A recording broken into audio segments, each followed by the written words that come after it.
Here's a good question. How much money did the Great Recession cost? A new study is out from the Dallas Fed that says a conservative estimate is 1 year's worth of U.S. economic output. So the total cost of the Great Recession is 1 year's worth of U.S. economic output. In other words, it cost $14 trillion. That number hurts just saying it. Now, just to put that in perspective, when all is said and done with the war in Iraq, by the year 2053, after all the money we borrowed and the interest payments on it and things like that, it will have cost $7 trillion. This is double the war in Iraq. Oh, what a monumental mistake this was. Now, they say the number is based on how much output was lost during the crisis and Great Recession, along with all the damage done to potential future economic growth.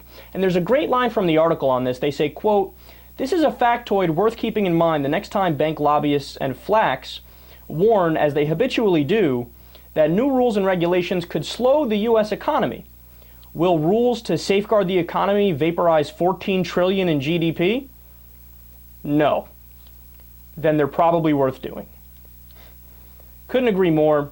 Now, keep in mind also other studies on this same topic have determined the cost to be, one said 13 trillion, another 17 trillion, and a third 22 trillion.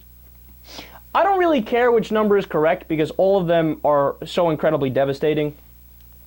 And by the way, how do you avoid the next economic downturn? It's actually pretty simple. You bring back intelligent regulations. So you limit the amount that banks can leverage, which means that you say, hey, you can't have a ridiculous ratio, like betting $100 for every $1 you actually have in cash reserves. That's ridiculous. That's setting yourself up for failure, right? You also bring back Glass-Steagall, which Elizabeth Warren and John McCain tried to do. Unfortunately, it has no chance of passing, which is ridiculous when you really think about it, because that's one of the main things that could have avoided this whole mess in the first place. But our congressmen are still like, yeah, no, still don't want to do it. Sorry. So stupid. But what Glass-Steagall did is it made sure that when you put your money in your local bank, wherever you go, that money cannot be used for ridiculous casino capitalist bets that are incredibly risky. In 1999, under Clinton, when Glass-Steagall was repealed, all of a sudden investment banks and commercial banks merged, and your money, which was supposed to be safe, was being bet in absurd ways.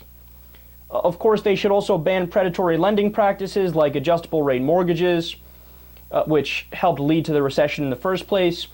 So the way it would work is, at one of these financial institutions, somebody would say, hey, boss, look, I did a great job. I sold this adjustable rate mortgage. We're going to make roughly, on average, about 14% on this. But what they didn't realize is, yeah, the people aren't going to be able to pay it back. Their rate is 2% now, but in 2 years, if it's 20%, they're going to go belly up. So they made short-term profit, but it was at the long-term expense of the economy. The economy isn't viable in the long term because it's a house of cards and it all blows up and the wealth evaporates.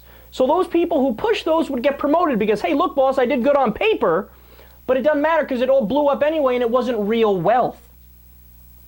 And look, the sad thing is that even if you do all the right things, you still can't guarantee avoiding another downturn. It's going to happen at some point because we have so many other huge issues as well. I mean, the student loan debt recently surpassed $1 trillion. It surpassed credit card debt. I mean, that's ridiculous to think about. The war on the middle class can send us into another recession because so many people have lost purchasing power in the U.S. and the economy can grind to a halt. Also, the recovery has been fake largely. We just reinflated the bubble. Not to mention the derivatives market, $600 trillion, over $600 trillion. Again, bound for failure. Bottom line, it's time we started substantively addressing these issues.